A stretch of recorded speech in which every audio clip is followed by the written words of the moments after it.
En Borrador Definitivo expresamos nuestra opinión. Fijamos postura respecto de un tema de actualidad. Desde este momento, segmento editorial.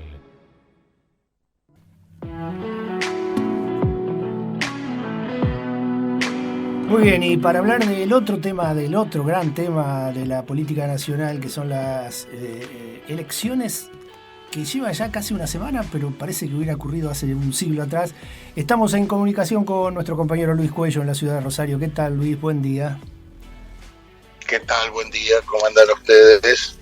Andamos bien, digamos, más allá de las cuestiones que nos... Algunos problemas técnicos. Algunos problemas técnicos, estamos bien.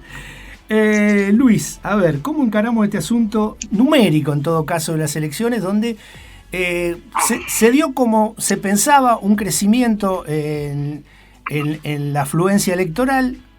En general, tradicionalmente, entre las PASO y las generales hay un crecimiento de un 5%, en esta fue un poquito mayor, pero tampoco alcanzó los valores históricos, por lo cual aquello de cierto hartazgo sigue, me parece, vigente. En todo caso, discutamos ese punto. Y también tendríamos que tomar y reflexionar por qué ese caudal que se incorporó a las elecciones del domingo pasado fue prácticamente todo para Massa y compañía. Sí.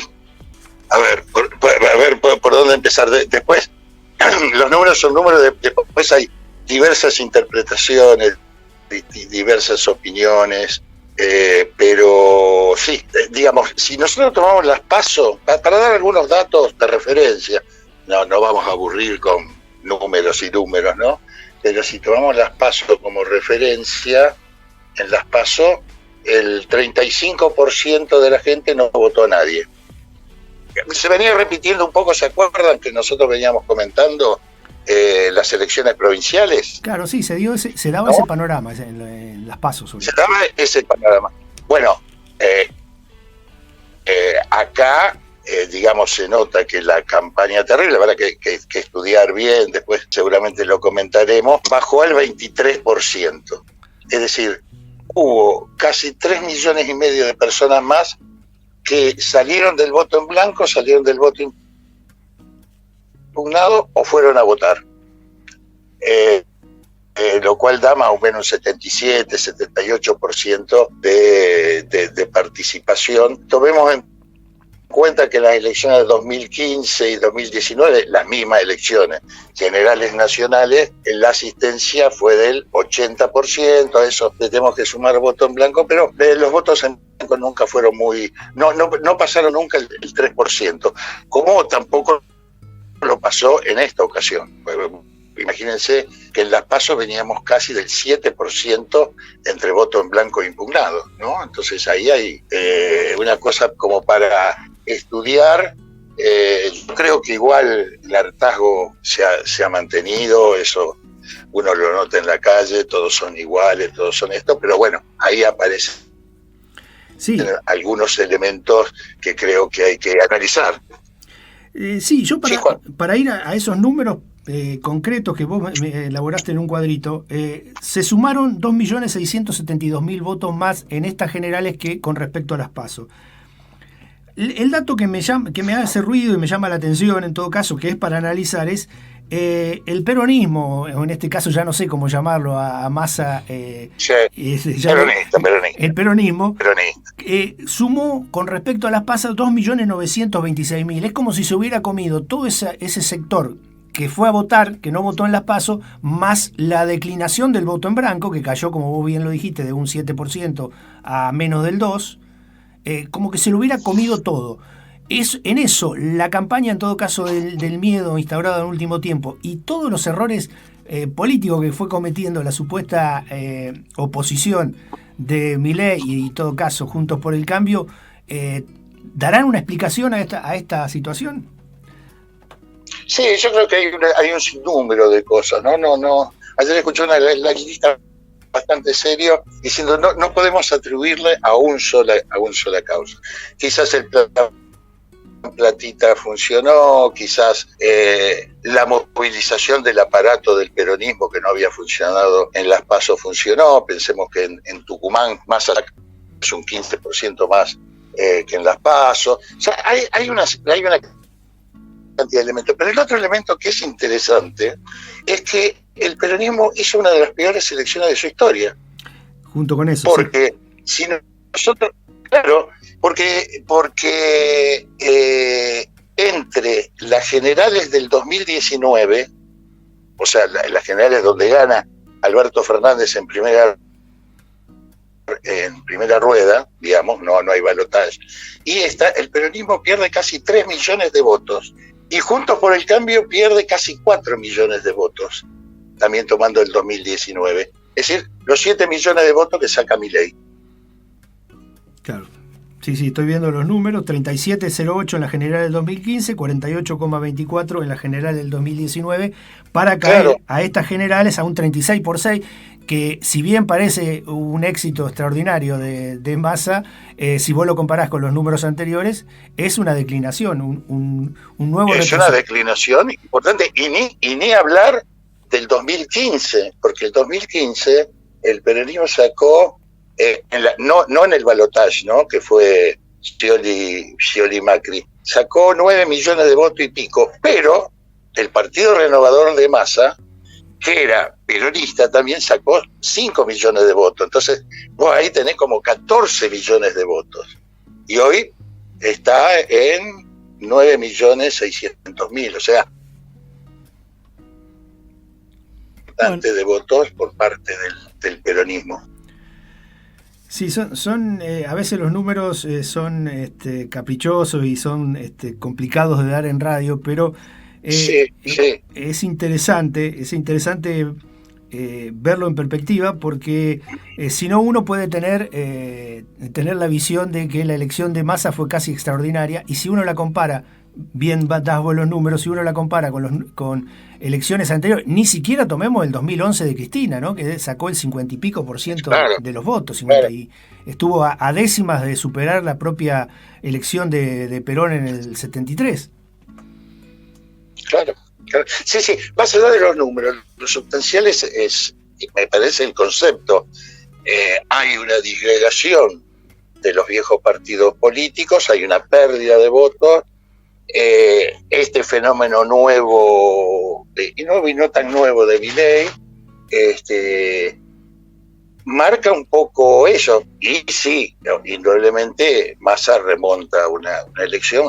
A mí me parece, después lo charlaremos, por un poquitito de acá, un puntito de acá, otro, o sea, por un poroteo, y centralmente por lo que vos decís, ¿no?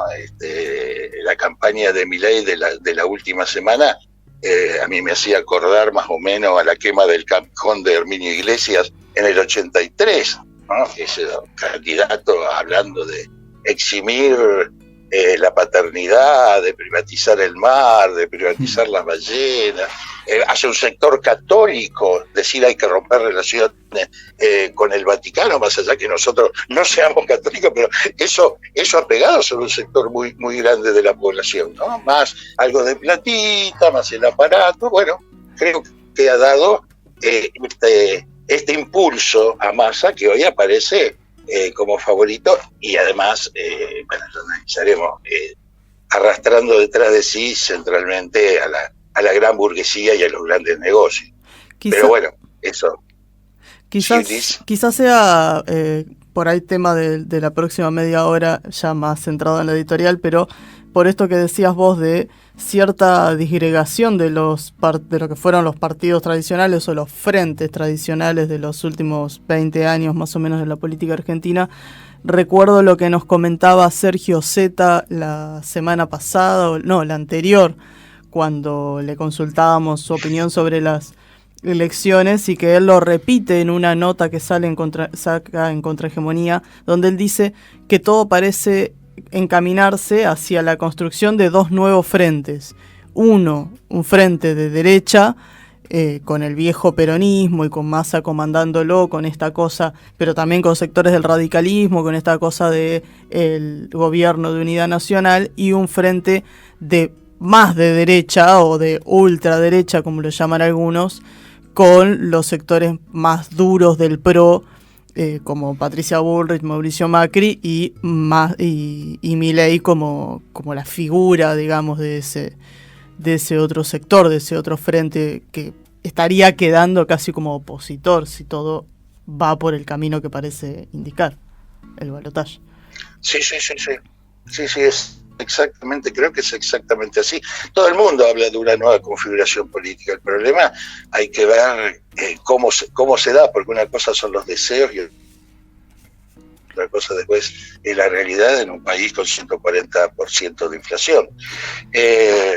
Bueno, ese será motivo de charlarlo en el próximo bloque y tratar de rascarlo un poquitito más, ¿no? Claro, y el gran problema sigue siendo la apatía generalizada de un movimiento obrero y los sectores populares que con 140% que indican y que de alguna manera llevan a hacer una lectura sobre estas elecciones, que un candidato que está manejando el gobierno y la economía, una economía de 140% de inflación, sea el más votado. Digamos, es todo, parece el síndrome de Estocolmo, efectuado de forma Pegame que me gusta. Claro, masiva. Pero me quedé pensando también en esta locura de Milei, porque Milei ataca a dos pilares básicos de la formación burguesa argentina. Uno, la Iglesia Católica, que es de última la que te salva las papas cuando todo se está incendiando, y la familia, y la familia, con los dichos de Lemoyne, que el padre podía renunciar a su paternidad.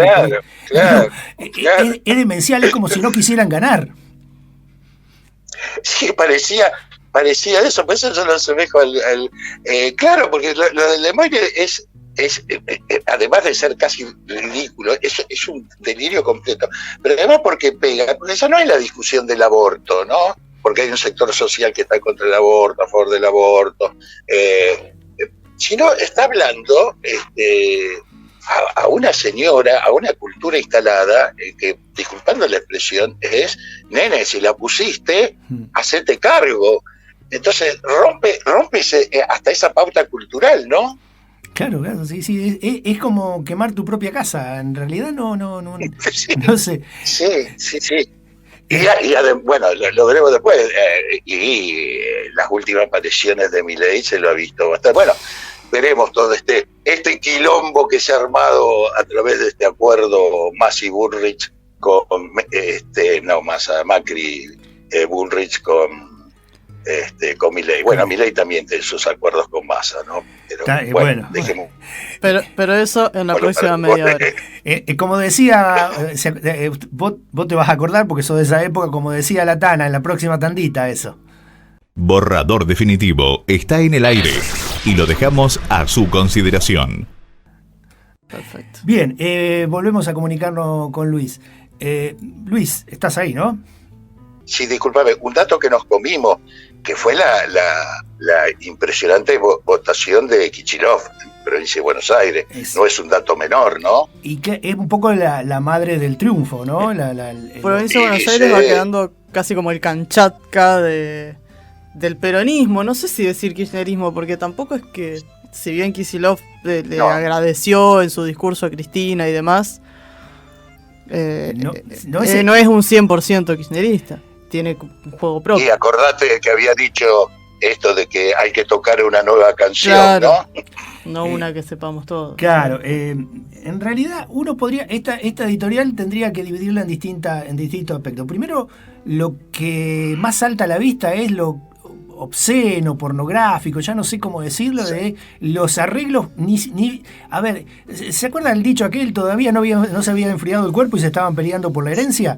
Bueno, no se habían terminado de contar los últimos votos y ya estaba todas las componendas, y el más anticasta terminaba siendo el más casta. En su propio discurso de cierre de ese domingo a la noche mostraba todos los elementos de la casta exacerbados, toda esa obscenidad de lo que nosotros denominamos los juegos del régimen, que son realmente que debieran dar más asco todavía del que da. Por otro lado, esa sensación de cierta tranquilidad que tuvo la burguesía argentina con los resultados puestos, y sobre todo me parece que con el apoyo de Macri y Bullrich a Milei, porque se garantizan que el plan de la burguesía, que en realidad me dan impresiones, según la Fundación Mediterránea, que es uno de los de las cabezas de la burguesía, una de las formas que la burguesía se expresa, el plan melconian, que era el plan que ellos levantaban, lo va a aplicar Massa, pero también lo va a aplicar Milei en caso de ganar.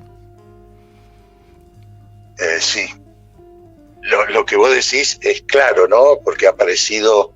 Pero yo sobre eso quería hacer una observación. Ha aparecido estas componendas por arriba, ¿no? Este acuerdo del cual habla todo el mundo, que hace estallar a Juntos por el Cambio, bueno, todo lo que vemos todo el día por televisión.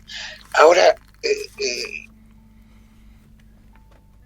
nos hemos referido muchas veces este funcionamiento del régimen totalmente antidemocrático, porque en realidad, más allá del cuestionamiento que no puede tener el voto, bueno, hay gente que vota y de pronto su voto como se le canta las ganas, o sea, desde que él te promete una cosa y hace otro, o este tipo de componendas. Pero esto no es nuevo, digamos, lo que aparece es a la luz fuertemente, pero este proceso no es nuevo. Esto es lo que pasa en la política burguesa y en este régimen todos los días. Tomemos un ejemplo. En el 2015, Massa prometió barrer a la Cámpora, ¿se acuerdan? Sí, totalmente. Y meter la presa a Cristina. Sí, y hoy seguramente le está tirando todos los lazos para que desaparezca de la política y levantarle los cargos. Claro, pero digo, es más, en este país hasta hay un nombre, es tan grande esta cuestión que ahora aparece en carne viva, podríamos decir, que hasta tiene un nombre, panqueques, ¿se acuerdan? ¿Se acuerdan? O sea, hasta ese fenómeno tiene un nombre, panqueque, el que se da vuelta, el que dice una cosa. Entonces, es una demostración más de lo que significa este régimen, que la verdad tiene poquitísimo de democrático y está sujeto a la negociación, a las componendas de esta casta política, pero al servicio de empresarios, digamos, porque ellos son solamente gerentes en esta cuestión. Claro, eso es central y es un poco lo que yo decía. En la noche misma del domingo y en la semana siguiente, la Fundación Mediterráneo se reunió para ofrecerle a Massa el programa de Melconian, que como lo decía antes, que es el programa realmente que los une en general y que a ellos ahora se garantizan que va a ser aplicado de cualquier forma. Un programa, como todos sabemos, que incluye un ajuste gradual, no en shock como tal vez lo quería Milei, un ajuste que incluye una devaluación muy fuerte, un ajuste que trae también quitar todo el resabio de derechos laborales que queda, un ajuste que también va a tocar lo previsional, o sea, el paquete de medidas que la burguesía y el Fondo Monetario están pidiendo, aplicado ya sea porque gane Massa o ya sea se dé algo inesperado y termine ganando Milei, que tiene detrás a lo único que le pueden garantizar cierta gobernabilidad, que es los resabios, lo que quede en todo caso de Juntos por el Cambio con la figura de Milei y Patricia Bullrich, digamos. Esto que vos decís, aquí no mueve ninguna causa noble a los que se manifiesta, a los candidatos políticos, ninguna ideología, sino servir a los negocios de la gran burguesía y también a los negocios de eso que Milei llamó casta y a la que él se ha adaptado con tanta facilidad. Obviamente, porque Massa ya ha prometido dejar una cordillera de los Andes con agujeritos, ¿no? Con todo este proyecto, con los proyectos megamineros de litio, producción offshore, o sea, todo eso va a ser una ofensiva terrible, y en eso hay un acuerdo general. Claro, Milei venía con un acuerdo con los fondos de inversión, pero los fondos de inversión están en el país, o sea, BlackRock, que es el principal fondo de inversión a nivel mundial, maneja el 30% de las acciones de YPF. Entonces, digamos, la discusión es si se queda con más, si se queda con menos. Esa es la discusión que está planteada. Por eso el propio Massa no va a impulsar las políticas de Gerardo Morales en Jujuy en relación al litio, en Catamarca, en La Rioja, en lo que se llama el Triángulo del Litio. Y viéndolo por lo menos desde mi punto de vista, yo creo que sí. Eso es lo que vamos a tener que enfrentar. Esa es la situación a la cual vamos. Sí, seguramente es así. Es extraordinario ver lo que van a ser los reacomodamientos políticos en este mes, de aquí a las elecciones, es como si se hubiera abierto el libro de pases. Y todos están de alguna manera jugando sus cartas para ser parte del próximo gobierno. Y uno aquí tendría que sacar algunas conclusiones políticas en un punto. Primero, la desaparición. El mutis por el foro de Cristina indica prácticamente una desaparición política. Ha quedado reducida a la cámpora en provincia de Buenos Aires y no mucho más. El otro aspecto es la figura de Macri, de romperse su apoyo político, que es el PRO, en esta jugada a través de Milei, y una eventual derrota de Milei y un desbande también en las propias filas de Milei, ¿dónde lo deja a Macri? Y por otro lado habrá que pensar también, y lo incorporo al análisis en la propia votación de la izquierda, alguien la definió como una izquierda que enamora pero que no consigue votos, y yo también me preguntaría por qué en todo caso enamora, ¿no? ¿Cuál es ese trasfondo? Sí, digamos, estamos a una semana, faltan todavía 3 semanas, hay un tiempo por venir que habrá que ver cómo se va desarrollando esta crisis. Por otro lado, no sé si ustedes vieron, el gobierno, Massa no ha dicho ni A, ¿no? El otro día leía, no sé, una frase creo que era de Cicerón, dice: cuando tus enemigos se pelean, vos no te metas, deja que se maten entre ellos. Y me parece que esa es la política que está siguiendo Massa y el peronismo, ¿no? Pero en esto también marcar una cosa, volviendo sobre un tema. De hecho, ¿se acuerdan? Nosotros en algún momento comentamos que iba a haber una especie de limada a Milei, ¿no? Sí. Y eso se dio, de hecho. De hecho, hubo un frente único contra Milei, que fue, obviamente, del peronismo, el propio Juntos por el Cambio, la Iglesia Católica, sectores del empresariado, la propia izquierda, es decir, y los medios. Hubo, de hecho, y los medios, claro, y los medios. En su momento lo levantaron, lo instalaron y ahora empezaron a recoger piola y a serruchar el piso. Claro, estos días, no sé, ya han escuchado cosas, los medios le han dicho de todo menos bonito, le han sacudido como para que tenga para toda la vida. Entonces ha habido un frente único, de hecho, y eso me parece que impactó mucho y claro, vos decías, Juanjo, la inflación, todo esto, pero frente a este personaje esperpéntico, como alguna vez lo habíamos denominado nosotros, me parece un sector que dijo, bueno, por lo menos Massa y nos está cagando, pero aparece como un tipo serio. En cambio con loquito, ¿a dónde vamos? ¿No? Claro, entonces es un malo conocido. Creo que eso es claro, es un malo conocido, y bueno, y me promete nuevamente maná del cielo, me promete una tierra prometida, y bueno, y va sin mucha convicción, porque yo no sé si el diálogo de los medios donde uno se mueve no es que Massa genere la euforia que generó en algún momento el kirchnerismo, ni muchísimo menos, ¿no? Todo el mundo es muy cuidadoso. Fue un voto contra Milei y no absolutamente a favor de Massa, lo cual no dice que a Massa lo ubique en una situación muy particular, ¿no? Muy ventajosa, por decirlo de alguna manera. Claro. Que no va a ser para nosotros precisamente esas ventajas. Eso seguramente eso es así, ¿no? Eso era lo que yo pensaba. Sí, dice. Que si miramos estas elecciones, este proceso electoral, desde el lado de la burguesía y los reacomodamientos, es una película súper interesante y hasta nos tiene al borde de la silla. Pero si lo miramos desde el punto de vista del pueblo llano, de la mayoría de la gente que fue a votar y que de hecho fueron en su mayor parte en las elecciones, hay una sensación, me parece, generalizada de desinterés y de desazón, de decir...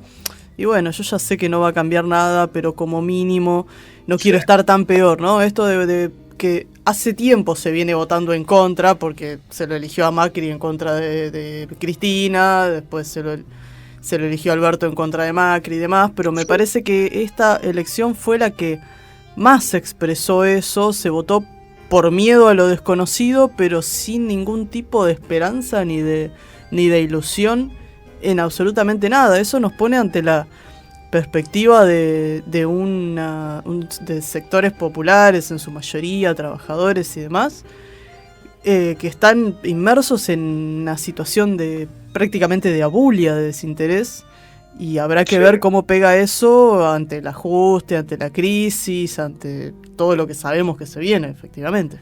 Sí, y yo quiero agregar un dato. Sí, seguro. Porque vos, Luis, decís, Massa no dijo nada, y es cierto, yo siempre critico, llevándolo a la metáfora futbolera, cuando los jugadores de un equipo están enojados con el árbitro, los del otro equipo debieran quedarse quietos y no decir nada, porque en alguna de esas, a alguno se le escapa un insulto y termina con roja.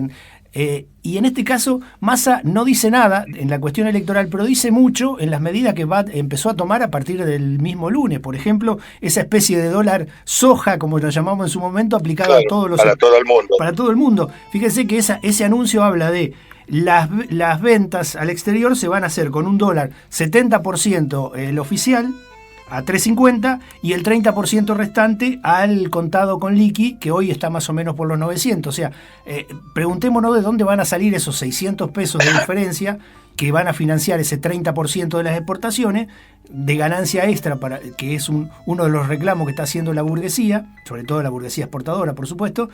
Y por otro lado, Massa habló de un presupuesto con un punto de superávit. Hablamos de venir del presupuesto con 2 puntos de déficit, pasar a 1 de superávit, es un salto enorme. Ahora, ¿de dónde va a achicar Massa para lograr ese punto de superávit? Nosotros no lo sabemos, pero tranquilamente lo podemos decir. Eso es ajuste. Yo creo que hay un juego en tijeras ahí.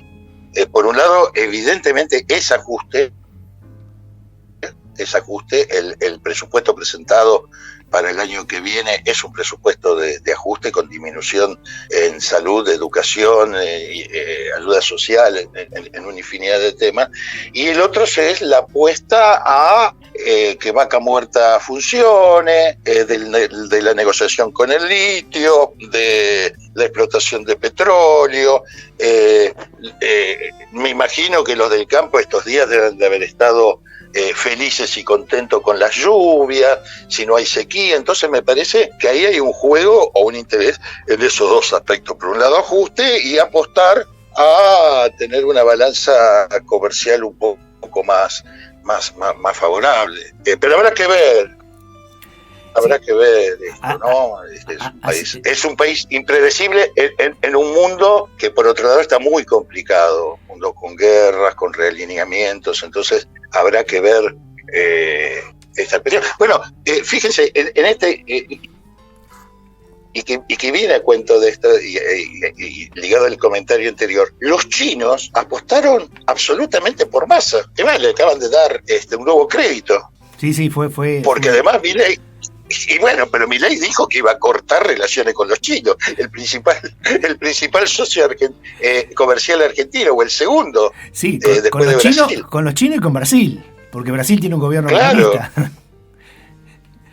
Claro, entonces, pero me parece que también lo que expresa estas elecciones, porque nuevamente podemos decir que el 90% de los votos son votos a la derecha, son votos dentro de este sistema. Me parece lo que expresa es una falta de la falta de visualización de una alternativa que sea distinta, ¿no? Creo que ese es el fenómeno más profundo, y entonces la gente fue y votó para que fulanito no gane, pero me parece que esa falta de alternativa también se pone al rojo vivo. Esto un poquitito de lo que decías vos, Juan. Yo tengo una visión, o sea, yo soy muy crítico a la campaña que hizo la izquierda, pero también está sentado, por más que hubiese hecho otra campaña, no hubiese sacado mucho más votos, porque creo que hay una situación que venimos de pocas luchas, de las luchas que se han dado, han terminado muy complicadas, como en Jujuy, donde el movimiento obrero está maniatado fundamentalmente por la burocracia sindical y por esta cuestión de falta de alternativa, ¿no? Bueno, está bien, luchamos, pero ¿a dónde vamos? Creo que ese es un problema de debate profundo en la izquierda. Sí. En cuanto a la izquierda, y es un debate que no lo vamos a hacer hoy, hay dos cuestiones, me da la impresión. Una cuestión es cómo debe intervenir la izquierda en un proceso electoral, que me parece es totalmente errada la intervención de la izquierda en este proceso, como en los anteriores. Y otro, después, es este problema que vos decís, si consigue o no votos a partir de una campaña mucho más roja, que seguramente no iba a ser así. Pero bueno, es un debate más amplio, me parece que de alguna manera lo venimos dando, pero algún día habrá que encararlo más de fondo, porque en realidad en esto último que vos decís está encerrado todo el problema que estamos soportando. Esa falta de alternativa es lo que en todo caso permite este corrimiento tan abrupto hacia la derecha del 90, vos dijiste el 90, yo diría el 95% del electorado. Sí. Bueno, no es nuevo, porque si nosotros tomamos la elección de Alberto contra Macri fue así, la de Macri contra Scioli fue así. El tema es que asentado en esto que vos describías, de la crisis social, de la inflación, de lo que sale vivir, de las angustias, de poder sobrevivir, eso termina contenido en un dique que no lleva a ningún lado. Todo lo peor, o sea, en esto volvemos a decir, creo, en esta, gane con distintos proyectos, con distintos sectores, gane quien gane en estas elecciones. Preparémonos porque se viene ajuste, se vienen épocas, no creo que muy de bonanza. Bien, y no maten al mensajero. Qué alegría hablar contigo, Luis. Te propongo. No. Es la pura realidad, ya sé. Te propongo. No es amarga la verdad. Lo que no tiene remedio. Ojalá sí tenga remedio y el Nano Serrat se equivoque totalmente en eso.